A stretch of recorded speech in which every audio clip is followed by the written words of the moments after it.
달빛 아래 사연 한수 채널 구독자 여러분, 오늘도 시청해 주셔서 감사합니다. 행복하고 즐거운 시간 되시길 바라며 오늘의 사연 시작하겠습니다. 비 내리던 늦가을 저녁, 최말숙은 부엌 바닥에 무릎을 꿇고 젖은 걸레를 쥐고 있었습니다. 손등에는 붉은 자국이 선명했고 손가락 마디마다 오래된 상처가 겹쳐져 있었죠. 숨소리마저 조심스러웠어요.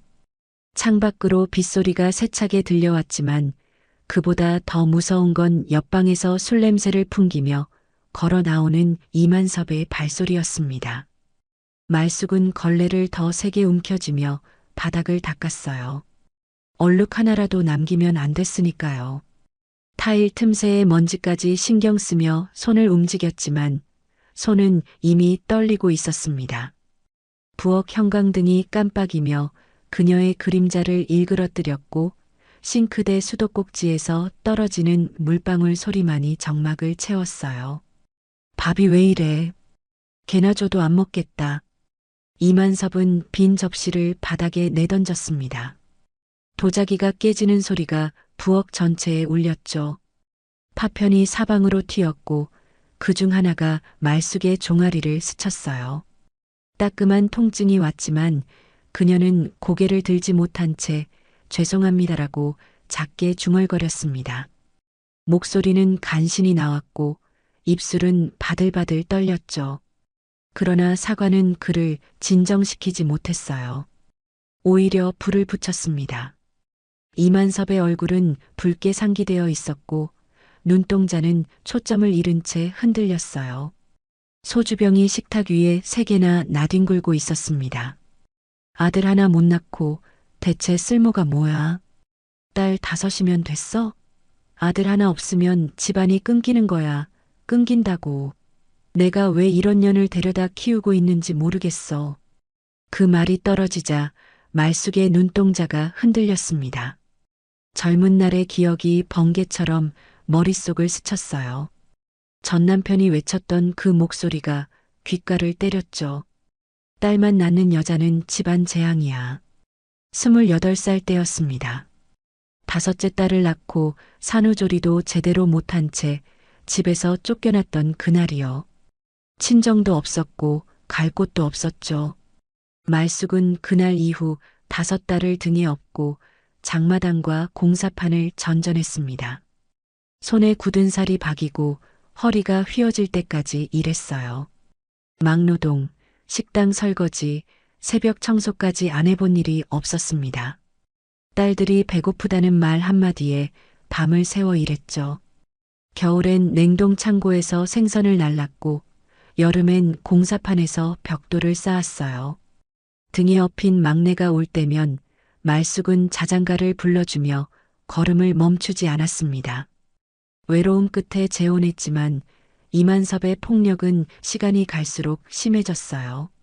처음엔 욕설이었습니다. 딸만 낳은 주제에. 그 다음엔 물건을 던지는 것이었죠. 리모컨, 컵, 신발. 이젠 주먹이 날아왔어요. 말숙의 팔뚝에는 손가락 자국이 멍으로 남아 있었고 갈비뼈 한쪽은 숨을 쉴 때마다 욱신거렸습니다. 지난주엔 머리채를 잡혀 벽에 부딪혔고 그제께는 뜨거운 국물이 담긴 냄비를 피하느라 손등에 화상을 입었죠. 상처는 늘어만 갔지만 말숙은 병원에 가지 않았어요. 딸들이 알까봐 두려웠으니까요. 옆집 이순자는 벽 너머에서 떨리는 손으로 휴대전화를 꺼냈어요. 녹음 버튼을 눌렀습니다. 문간에 떨어진 핏물이 빗물에 번지는 게 보였으니까요. 창문 틈으로 스며드는 비명소리가 너무 또렷했어요. 이순자는 입술을 깨물며 눈물을 흘렸습니다. 신고해야 하는 걸 알았지만 말숙이 늘 부탁했던 말이 머릿속을 맴돌았죠. 제발 조용히 해주세요. 딸들이 알면 안 돼요. 이순자의 손은 떨렸지만 녹음만은 멈추지 않았습니다. 증거가 필요하다는 걸 본능적으로 알았으니까요. 말숙은 마지막 자존심처럼 작은 목소리로 애원했습니다. 이 얘기 딸들이 알게 하지 마요. 그 애들 군인이에요. 이만섭은 코웃음을 쳤습니다. 군발이 따위가 뭐 대수야. 별 달았다고 대단한 줄 아나. 여자 주제에 군대 가서 뭘 한다고. 그리고는 발로 말쑥의 옆구리를 찼죠. 말쑥은 신음을 삼키며 벽에 기댔습니다. 갈비뼈가 부러진 것 같았지만 소리를 낼 수 없었어요. 이만섭은 현관문을 박차고 나가며 소리쳤습니다. 내일까지 집 정리 안 되면 진짜 죽는다. 이 집에 밥값도 못하는 년이. 문이 쾅 닫히는 소리와 함께 계단을 내려가는 발소리가 멀어졌습니다. 문이 닫히고 나서야 말숙은 바닥에 주저앉았습니다. 손이 떨렸고 눈물이 흘렀지만 소리내어 울 순 없었어요. 딸들이 알까봐 두려웠으니까요. 군복을 입은 딸들이 흙탕물에 휩싸일까봐 무서웠습니다. 그녀는 부엌 찬장 깊숙이 손을 넣어 낡은 피처폰을 꺼냈어요. 비상용으로 숨겨둔 전화기였죠. 화면에는 5개의 이름이 등록되어 있었습니다. 장유진, 장서윤, 장미경, 장하영, 장소연. 그녀의 딸들이었어요. 각자의 이름 옆엔 작은 별 그림이 그려져 있었습니다. 말숙은 전화기를 켜지 않았습니다. 대신 서랍 속에 다시 밀어 넣었죠. 그러나 그녀가 모르는 사이 자동 발신 설정이 작동했습니다. 비상 녹취 호출이 조용히 시작된 거예요. 딸들에게만 연결되도록 설정된 신호가 밤하늘을 타고 흘러갔습니다. 빗소리와 함께 말숙의 숨소리와 함께 깨진 접시 소리와 함께요. 전파는 보이지 않게 그러나 확실하게 5곳으로 퍼져나갔습니다. 서울, 포항, 대전, 진해, 계룡대로요. 첫째 장유진은 야간 브리핑 중 이어폰 한쪽을 만졌습니다. 육군 대장의 집무실은 고요했고 책상 위엔 내일 아침 보고할 작전 문서가 가지런히 쌓여 있었어요.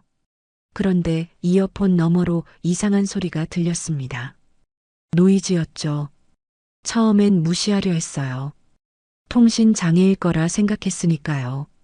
하지만 그 너머로 들리는 숨소리가 너무 익숙했습니다. 젖은 걸레가 바닥을 긁는 소리, 남자의 욕설, 그리고 무언가 깨지는 소리. 유진의 표정이 얼음처럼 굳어졌어요.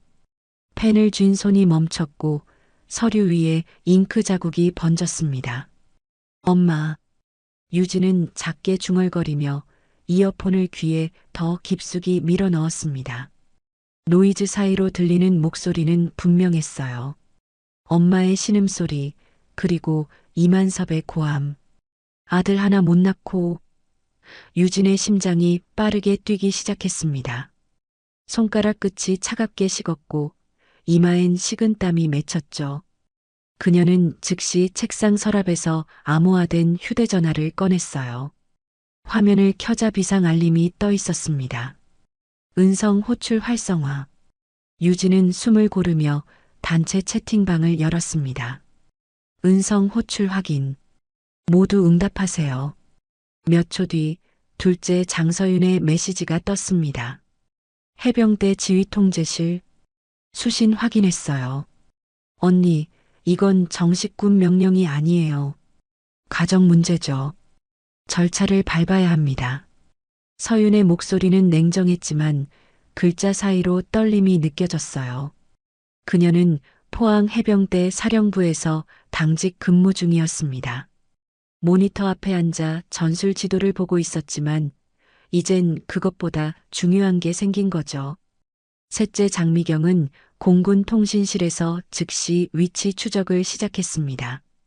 엄마 핸드폰 신호 잡았어요. 집이에요. 움직임 없습니다. 미경의 손가락이 키보드 위를 빠르게 움직였어요. 화면엔 지도가 뜨고 빨간 점 하나가 깜빡였습니다. 그 점이 바로 엄마가 있는 곳이었죠. 미경은 입술을 깨물며 추가 데이터를 검색했습니다. 주변 CCTV, 통신 기록, 긴급 신고 이력까지요. 넷째 장하영은 진해 해군기지에서 방범망을 확인하고 있었습니다. 엄마 집 반경 500m 내 경찰 순찰 기록 확인 중이에요. 최근 3개월간 신고 이력 없습니다. 하지만 옆집 이순자 씨가 2차례 상담 전화를 했다는 기록이 있어요. 하영의 목소리는 차분했지만 눈빛은 날카로웠습니다. 그녀는 이미 지역 경찰서와 여성보호 전담팀의 연락처를 메모하고 있었어요. 막내 장소연은 계룡대 특전사령부에서 숨을 고르며 위성사진을 열었습니다. 엄마가 문소리 3번, 그 다음 접시 깨어지는 소리. 패턴이 반복돼요. 오늘은 수위가 올라갔어요. 소연의 손은 떨렸지만 목소리만은 단단했습니다. 화면 속 골목은 비에 젖어 있었고 가로등 불빛이 희미하게 비추고 있었죠. 소연은 손등에 흉터를 쓸었습니다. 어릴 적 엄마를 보호하려다 생긴 상처였어요. 그때도 지금도 그녀는 엄마를 지키고 싶었습니다. 5명의 화면엔 같은 지도가 떠 있었어요. 빨간 점 하나를 중심으로 5개의 커서가 움직였습니다. 유진이 먼저 입을 열었습니다. 우리는 군인이에요. 사적 개입은 금지되어 있죠. 하지만 엄마는 피해자입니다. 공권력 절차를 먼저 밟아야 해요. 서윤이 동의했습니다. 경찰, 여성보호 전담팀, 구청 긴급보호 체계와 공조해야 합니다. 우리는 뒤에서 빈틈을 막는 역할만 해야 해요. 미경이 추가 정보를 입력했습니다. 이만섭, 54세, 전과 3범, 폭행, 재물손괴, 음주운전. 최근 석 달간 실직 상태예요. 하영이 한숨을 쉬었습니다. 위험 인물이네요. 즉시 분리가 필요합니다. 소연이 마지막으로 말했습니다. 증거 보전이 우선이에요. 옆집 이순자 씨의 녹음 파일, CCTV 영상, 병원 진료 기록 모두 확보해야 합니다. 그때였습니다. 이어폰 너머로 찢어지는 비명이 들렸어요. 접시가 터지는 소리, 무언가 쓰러지는 소리, 그리고 숨먹는 정적. 유진의 얼굴이 하얗게 질렸습니다. 지금 당장 움직여야 해요. 서윤이 고개를 끄덕였습니다. 긴급 출동 요청합니다. 경찰 먼저, 우리는 후방 지원. 미경이 전화기를 들었습니다. 일일이 구경찰서 연결합니다. 하영이 지역 여성보호센터에 문자를 보냈습니다. 긴급보호 요청. 가정폭력 피해자 발생. 소연은 눈을 감았습니다. 엄마의 얼굴이 떠올랐어요. 주름진 손, 굽은 허리, 그래도 딸들 앞에선 늘 웃던 그 미소. 소연은 주먹을 쥐었습니다. 오늘 끝내요. 엄마를 반드시 구해냅니다. 5명의 결심이 하나로 모였습니다. 군복을 입은 딸들의 전쟁이 시작된 거예요. 적은 폭력이었고 전장은 엄마의 집이었으며 무기는 법과 절차였습니다. 새벽녘 골목의 가로등이 꺼지기 직전이었습니다. 빗소리는 잦아들었지만 하늘은 여전히 무겁게 드리워져 있었어요. 윤태식 헌병 소령이 민간 신분으로 현장에 도착했습니다. 그는 장유진의 요청으로 급히 달려왔죠. 군복이 아닌 검은색 점퍼와 청바지를 입은 그의 손엔 태블릿 PC가 들려 있었어요. 증거 수집과 현장 보존을 총괄하기 위해서였습니다. 윤태식은 골목 입구에서 멈춰서서 주변을 살폈어요. CCTV 위치, 가로등 간격, 대피 경로까지 한눈에 파악했습니다. 소령님, 경찰 도착 예정 시각은 새벽 5시 30분입니다. 지금 5시 10분이에요. 장미경의 목소리가 이어폰으로 들려왔어요. 윤태식은 고개를 끄덕이며 골목 안쪽으로 걸어갔습니다. 말숙의 집 앞에는 이순자가 서 있었어요. 그녀의 손엔 휴대전화가 떨리고 있었고 얼굴은 창백했습니다. 소령님, 아까부터 안에서 소리가 안 나요. 너무 조용해서 더 무서워요. 이순자의 목소리는 떨렸지만 그녀는 자리를 지키고 있었습니다. 윤태식은 문 앞에 조심스럽게 다가갔습니다. 귀를 대고 안의 소리를 들었어요. 숨소리, 신음소리, 그리고 물 떨어지는 소리. 최말숙 씨, 들리시면 대답해 주세요. 저는 도움을 드리러 온 사람입니다. 그의 목소리는 차분했지만 단호했어요. 몇 초 뒤 안에서 작은 목소리가 들렸습니다. 제발 조용히 해주세요. 딸들이 알까봐. 말숙의 목소리는 가늘게 떨렸고 숨을 쉬는 것조차 힘들어 보였어요. 최말숙 씨, 따님들이 이미 알고 계십니다. 그리고 지금 당신을 보호하기 위해 움직이고 있어요. 윤태식의 말에 안에서 잠시 정적이 흘렀습니다. 그리고 흐느끼는 소리가 새어나왔죠. 안 돼요. 그 애들 군인인데. 쟤 때문에 흙탕물 튀면. 말숙은 끝까지 걱정했습니다. 자신의 고통보다 딸들의 명예가 더 중요했던 거예요. 병원 가셔야 합니다. 문 열어주세요. 윤태식은 다시 한번 요청했지만 말숙은 완강히 거부했습니다. 싫어요. 딸들 걱정돼요. 제발 조용히. 그녀의 목소리는 점점 작아졌고 결국 들리지 않게 되었어요. 윤태식은 이마에 손을 댔습니다. 피해자가 보호를 거부하는 상황. 이건 가장 어려운 케이스였죠. 장유진은 육군대장 집무실에서 상황을 지켜보며 갈등했습니다. 정식 명령 없이 사적 개입은 금지되어 있었어요. 군인으로서 지켜야 할 원칙이었죠. 하지만 엄마의 신호는 칼날처럼 예리했습니다. 딸로서 외면할 수 없는 비명이었어요. 유진은 주먹을 쥐었습니다. 손톱이 손바닥에 박혔지만 통증은 느껴지지 않았어요. 우리는 딸이기 전에 군인이에요. 하지만 군인이기 전에 사람입니다. 유진의 목소리는 떨렸지만 결심은 단단했습니다. 장미경은 공군 통신실에서 CCTV와 통신 기록을 엮고 있었습니다. 화면엔 지난 3개월간의 데이터가 펼쳐졌어요. 이만섭이 술에 취해 들어가는 시각, 말숙이 병원에 가려다 멈춘 기록, 옆집 이순자가 경찰에 상담 전화를 건 날짜. 모든 것이 패턴을 이루고 있었습니다. 학대 주기가 짧아지고 있어요. 처음엔 한 달에 한 번이었는데 지금은 일주일에 두세 번이에요. 이대로 가면 미경은 말을 잇지 못했습니다. 최악의 경우를 상상하기 싫었으니까요. 장하영은 진해 해군기지에서 이웃 통로와 대피로를 지도 위에 겹쳤습니다. 빨간 선이 골목을 따라 그려졌고 파란 점이 안전지대를 표시했어요. 엄마가 탈출할 수 있는 경로는 세 곳입니다. 현관문, 부엌 쪽 작은 문, 그리고 화장실 창문. 하지만 창문은 너무 좁아요. 현실적으론 두 곳뿐이죠. 하영의 분석은 정확했습니다. 그녀는 이미 각 경로의 위험 요소까지 계산하고 있었어요. 장서윤은 포항 해병대 사령부에서 짧게 결론을 내렸습니다. 엄마는 보호 대상이자 피해자예요. 공권력 절차가 먼저입니다. 우리의 역할은 빈틈을 막는 방패. 앞에 나서면 안 돼요.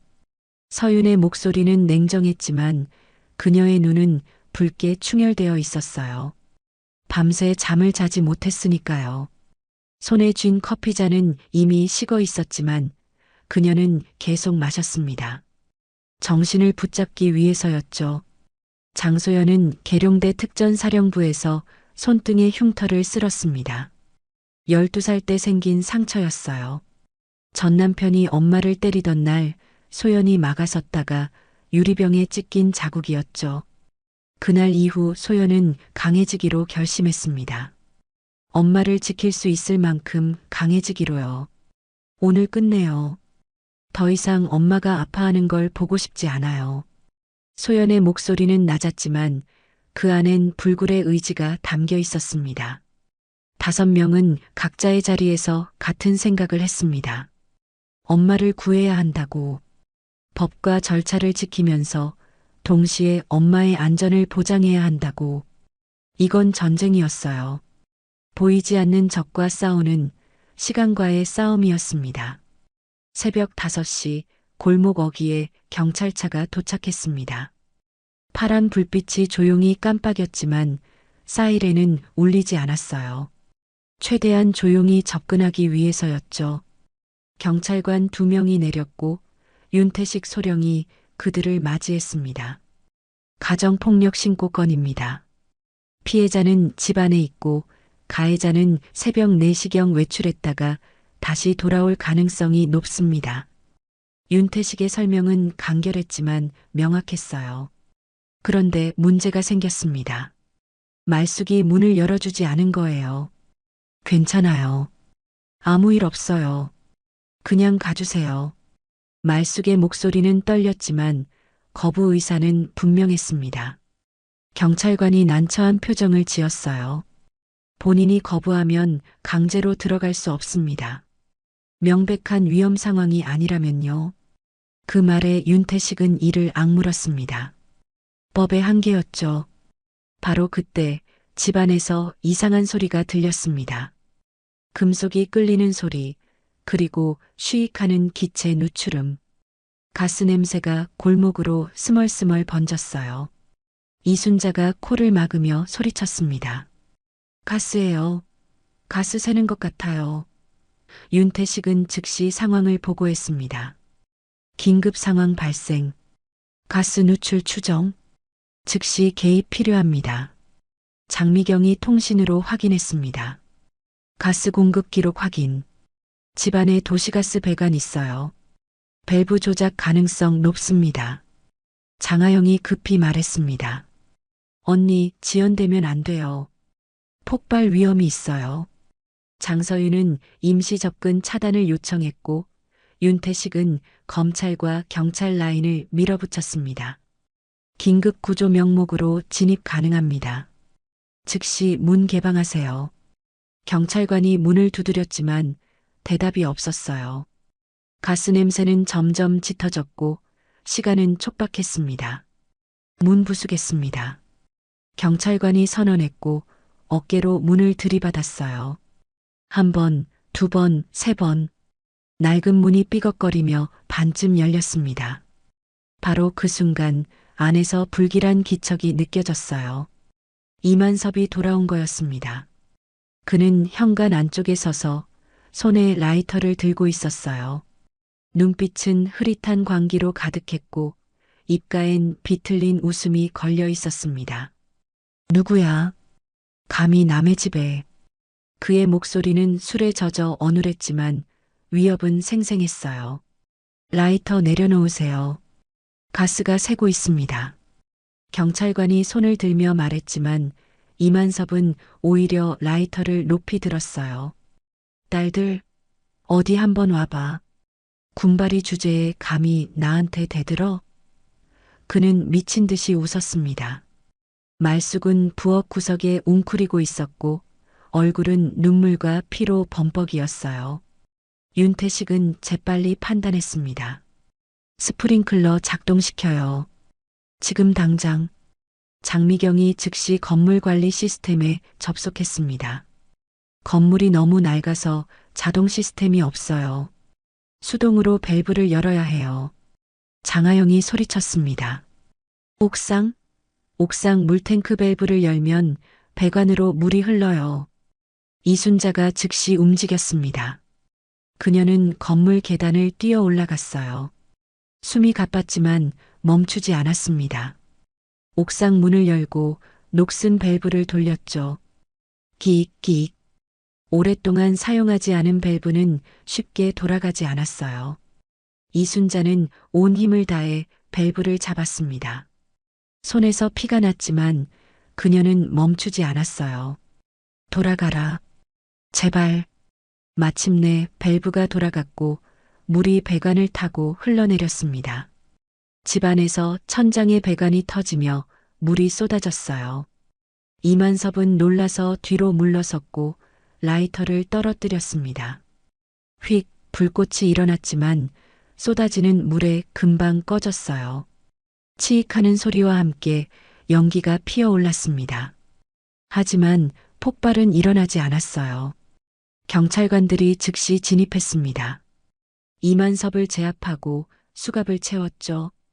폭력행위처벌법 위반, 가스안전법 위반으로 현행범 체포합니다. 이만섭은 발버둥 쳤지만 소용없었어요. 이게 뭐야? 내 집인데. 그는 소리쳤지만 아무도 귀 기울이지 않았습니다. 윤태식이 부엌으로 달려갔습니다. 말숙은 물바닥에 미끄러져 쓰러져 있었어요. 머리를 부딪혔는지 이마에서 피가 흘렀습니다. 최말숙 씨, 정신 차리세요. 윤태식이 그녀를 부축했지만 말숙의 눈은 초점을 잃고 있었어요. 딸들은, 그녀는 마지막까지 딸들을 걱정했습니다. 구급차 요청합니다. 피해자 의식 힘이, 두부 외상 추정. 윤태식의 목소리는 긴박했어요. 장유진이 통신으로 들었습니다. 엄마. 그녀의 목소리는 처음으로 흔들렸어요. 장서윤이 주먹을 쥐었고 장미경은 눈물을 닦았습니다. 장하영은 입술을 깨물었고 장소연은 벽을 쳤어요. 이만섭은 경찰차에 실리며 마지막으로 소리쳤습니다. 딸들이 뭐 어쨌다고. 여자 주제에. 하지만 그 순간 골목 입구에 5명의 여성이 조용히 섰습니다. 평범한 베이지 코트를 입은 그녀들은 아직 누구도 눈치채지 못했지만 이미 도착해 있었어요. 바람이 방향을 바꿨고 새벽 공기가 무거워졌습니다. 정오 직전 병원 응급실 앞은 웅성거렸습니다. 구급차 사이렌이 멈추고 들것 위에서 말숙이 운반되고 있었어요. 그녀의 얼굴은 창백했고 산소 마스크가 입을 가리고 있었습니다.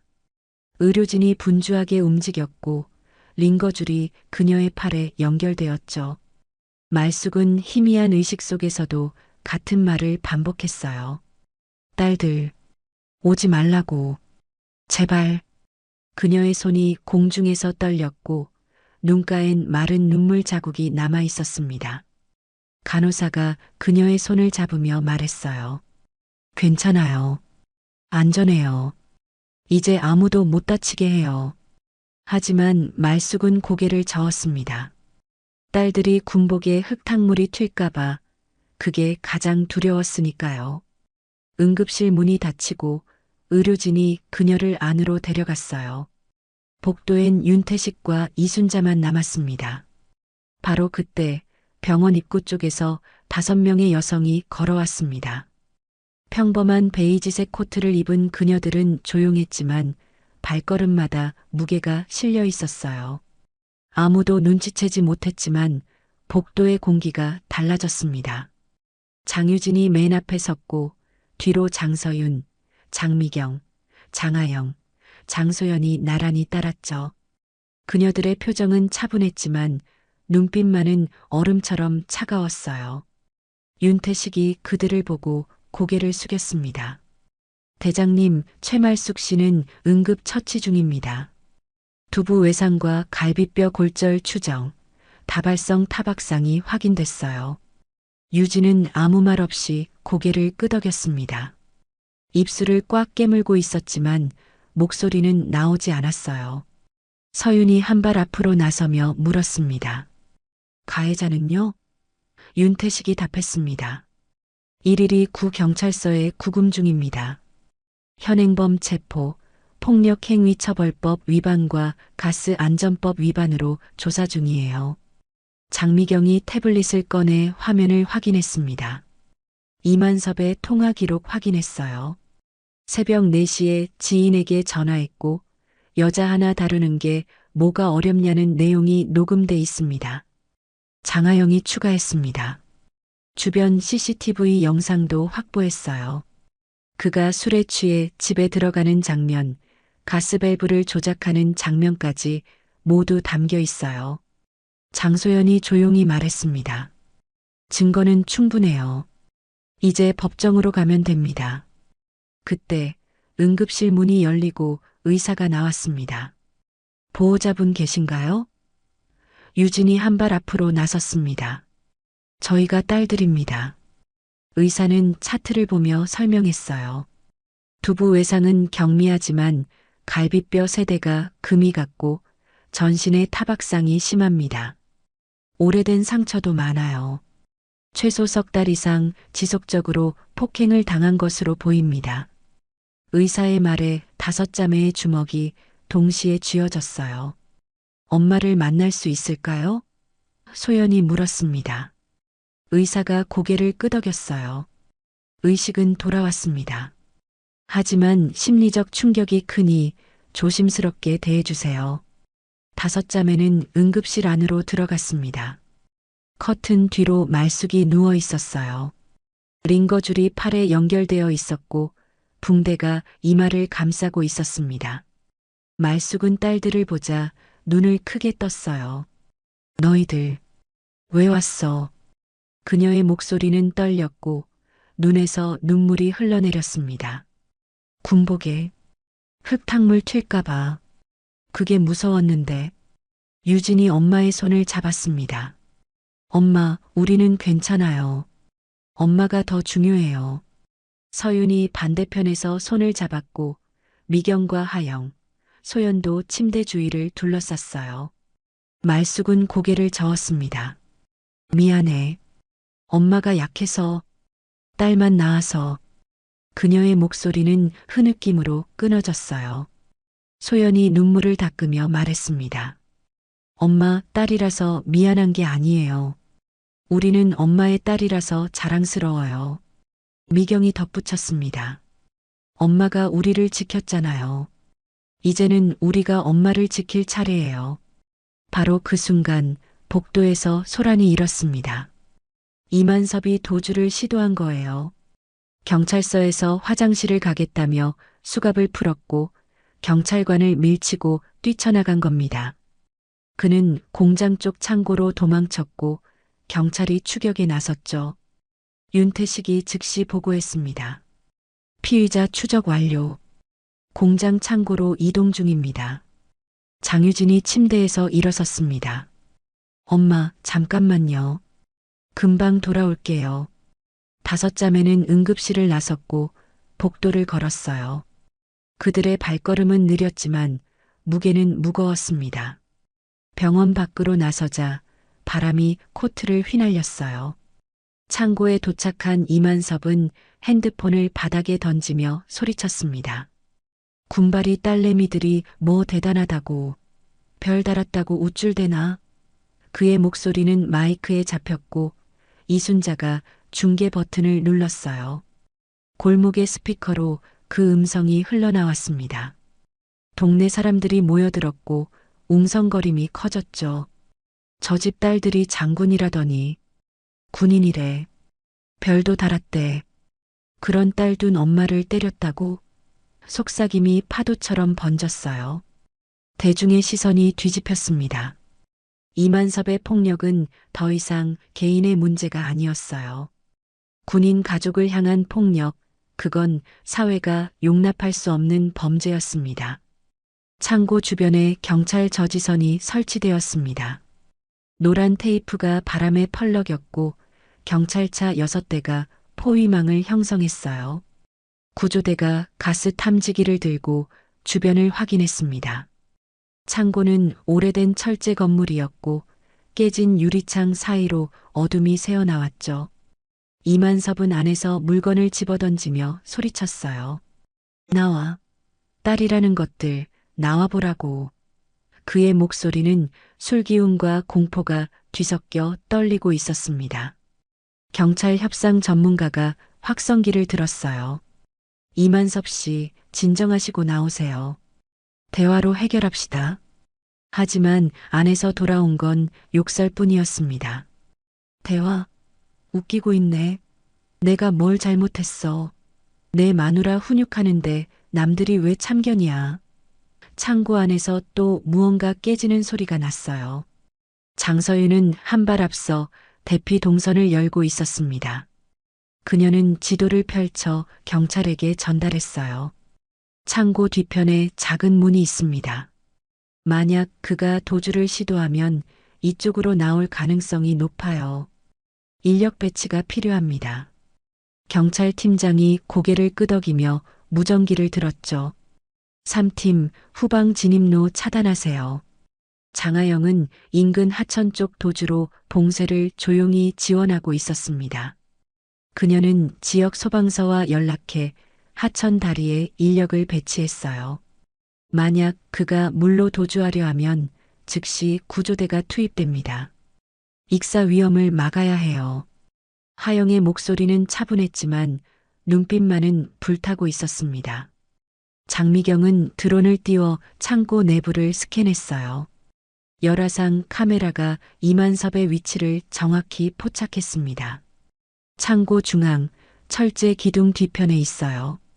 손에 든 건 금속 파이프 같습니다.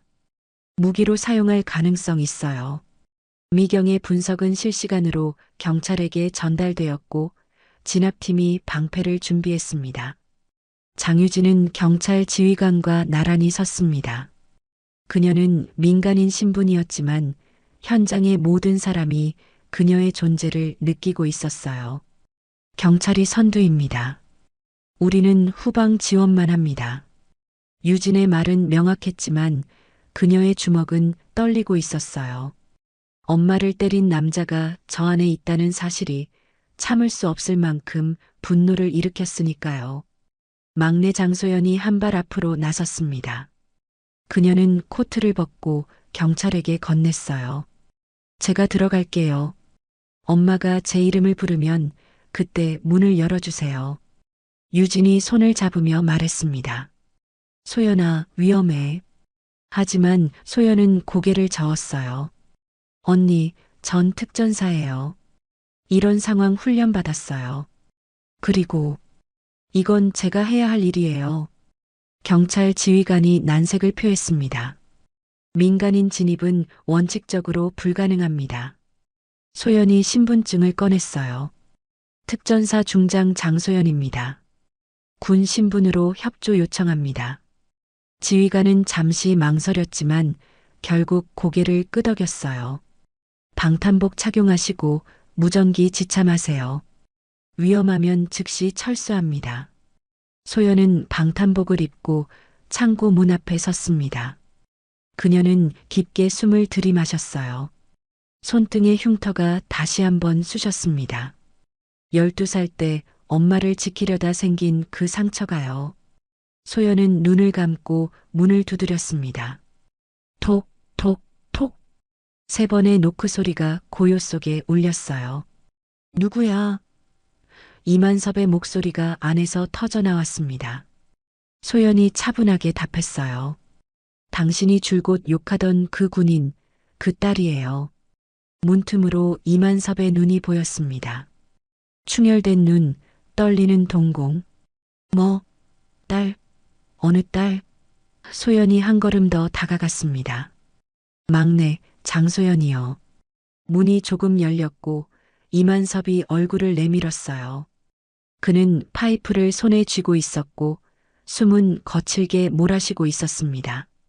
너희 같은 것들이 별이 뭐가 대수야. 계급이 뭐가 대단해. 소연이 눈을 맞추며 말했습니다. 대단하지 않아요. 그냥 엄마를 지키고 싶을 뿐이에요.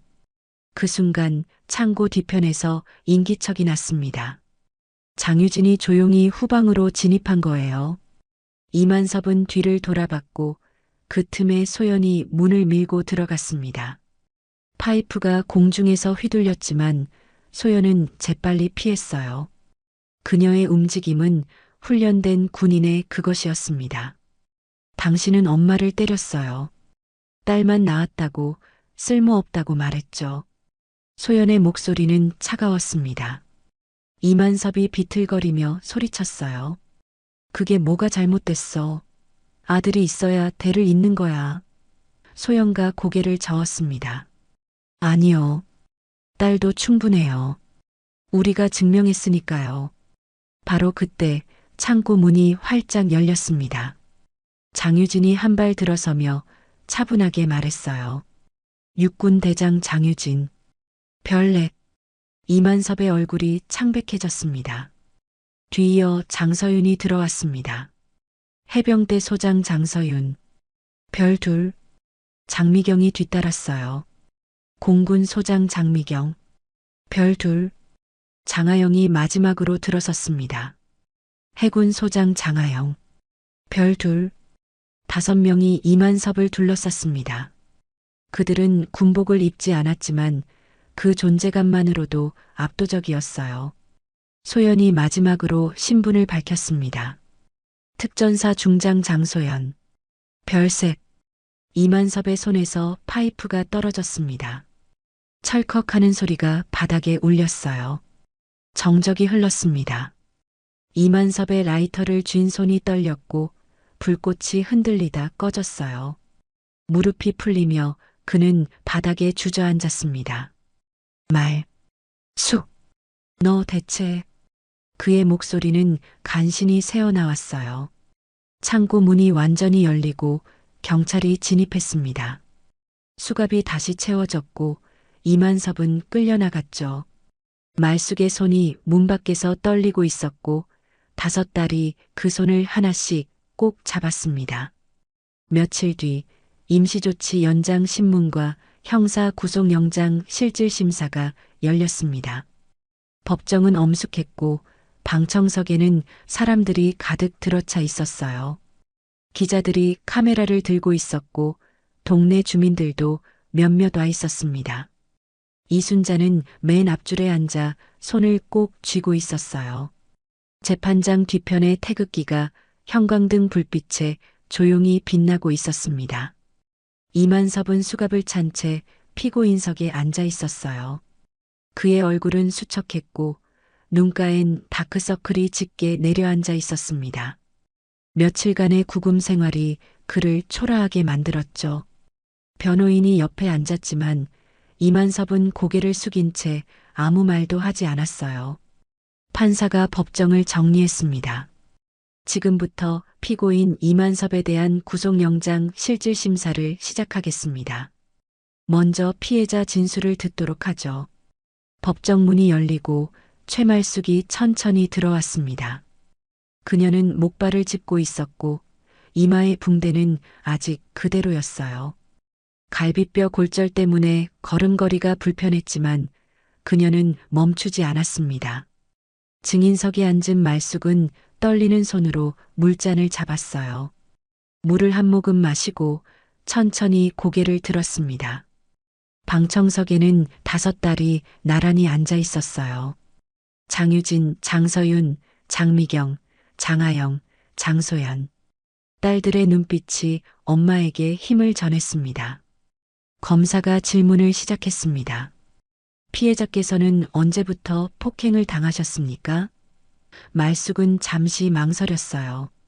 입술을 깨물고 눈을 감았다가 다시 떴습니다. 재혼하고 6개월쯤 지났을 때부터요. 처음엔 욕설이었어요. 그 다음엔 물건을 던지기 시작했죠. 그녀의 목소리는 가늘었지만 또렷했습니다. 왜 신고하지 않으셨습니까? 검사의 질문에 말숙은 눈물을 흘렸어요. 딸들이 군인이에요. 혹시라도 소문나서 군복에 흙탕물 튈까봐. 그녀는 말을 잇지 못하고 고개를 떨궜습니다. 방청석에서 흐느끼는 소리가 들렸어요. 이순자가 손수건으로 눈물을 닦고 있었습니다. 검사가 다시 물었습니다. 피고인이 무슨 말을 자주 했습니까? 말숙이 떨리는 목소리로 답했어요. 아들 하나 못 낳았다고. 딸만 낳는 여자는 쓸모없다고. 매일 그렇게 말했어요. 그녀의 목소리가 갈라졌습니다. 젊을 때 남편이 떠났어요. 딸만 낳는다고. 저는 그게 죄인 줄 알았어요. 그래서 또 참고 또 참았어요. 법정 안은 숨도 고르지 못할 만큼 고요했습니다. 장유진이 방청석에서 손을 움켜쥐었어요. 손톱이 손바닥에 파고들었지만 그녀는 소리 내지 않았습니다. 장서윤은 입술을 깨물었고 장미경은 고개를 숙였어요. 장하영은 눈물을 닦았고 장소연은 주먹을 쥐었습니다. 판사가 말숙에게 물었습니다. 피해자는 왜 병원에 가지 않으셨습니까? 말숙이 미소와 눈물을 동시에 머금고 답했어요. 딸들이 군인이에요. 혹시라도 군복에 흙탕물 튈까봐. 제가 더 견디면 될 줄 알았어요. 그 애들이 저 때문에 상처받는 게 제일 무서웠어요. 그녀의 목소리는 떨렸지만 진심이 담겨 있었습니다. 검사가 증거 자료를 제출했습니다. 이것은 피해자의 의료 기록입니다. 지난 6개월간 응급실 방문 기록이 5차례, 하지만 모두 치료를 거부하고 돌아갔습니다. 타박상, 골절 의심 소견이 있었음에도요. 화면에 엑스레이 사진이 떴어요.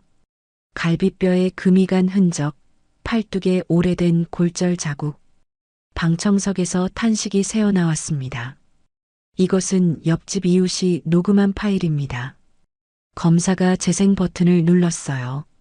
스피커에서 이만섭의 목소리가 흘러나왔습니다. 아들 하나 못 낳고 대체 쓸모가 뭐야? 접시 깨지는 소리, 말숙의 신음소리. 법정 안의 공기가 무거워졌어요. 이만섭은 고개를 떨군 채 아무 말도 하지 못했습니다. 이것은 주변 CCTV 영상입니다. 화면에 골목이 나타났어요. 이만섭이 술에 취해 비틀거리며 집에 들어가는 모습, 몇 시간 뒤 말숙이 문 앞에서 쓰러져 있는 모습, 그리고 창고에서 가스밸브를 조작하던 장면까지. 증거는 명확했고 반박할 여지가 없었습니다. 판사가 이만섭에게 물었습니다. 피고인 할 말 있습니까? 이만섭은 떨리는 목소리로 말했어요. 술김에. 그게 다. 제가 원래 그런 사람이 아니에요. 그의 변명은 공허했습니다. 판사가 고개를 저었어요. 술은 이유가 될 수 없습니다. 말숙이 증인석에서 천천히 일어났습니다. 그녀는 이만섭을 바라보며 말했어요. 술이 아니라 마음이에요. 당신은 처음부터 저를 사람으로 보지 않았어요. 딸만 낳았다고, 아들이 없다고, 그게 제 잘못인가요? 그녀의 목소리는 떨렸지만 그 안엔 오랜 세월 참아온 분노가 담겨 있었습니다. 이만섭은 아무 말도 하지 못했어요. 변호인이 가명을 호소했지만 검사는 단호했습니다. 피고인은 지속적으로 피해자를 폭행했고 가스밸브를 조작해 생명을 위협했습니다. 반성의 기미도 보이지 않습니다. 엄중한 처벌이 필요합니다. 판사가 서류를 정리하며 말했어요. 구속영장을 발부합니다. 피고인은 도주 및 증거인멸 우려가 있으므로 구속수사가 타당합니다. 법정 문이 열리고 이만섭이 끌려나갔어요. 그는 마지막으로 말숙을 돌아봤지만 그녀는 눈길조차 주지 않았습니다. 방청석에서 박수 소리가 터져나왔고 5딸이 엄마에게 달려갔어요. 말숙은 딸들의 품에 안겨 소리내어 울었습니다. 미안해. 엄마가 약해서. 유진이 엄마의 등을 쓰다듬으며 말했습니다. 엄마는 강해요. 우리보다 훨씬 강해요. 골목의 가을이 깊어졌습니다. 단풍잎이 바람에 흩날리고 하늘은 높고 맑았어요. 동네 사랑방 앞마당에는 작은 감사 모임이 열렸습니다. 주민들이 하나둘 모여들었고 테이블에는 따뜻한 차와 떡이 준비되어 있었어요. 골목 입구엔 현수막이 걸려 있었습니다. 용기 있는 이웃, 따뜻한 공동체. 간단한 문구였지만 그 안엔 깊은 의미가 담겨 있었죠. 이순자는 단상 앞에 섰습니다. 그녀의 손에는 구청에서 전달한 용기장이 들려 있었어요.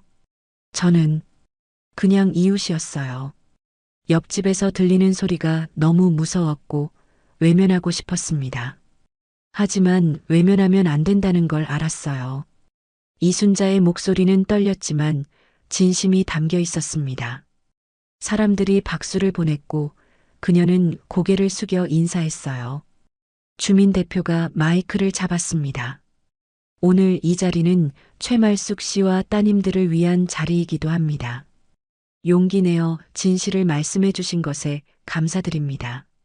사람들이 다시 박수를 쳤고 말숙이 천천히 단상으로 올라갔어요. 목발은 이제 한쪽만 짚고 있었고 붕대도 벗어낸 상태였습니다.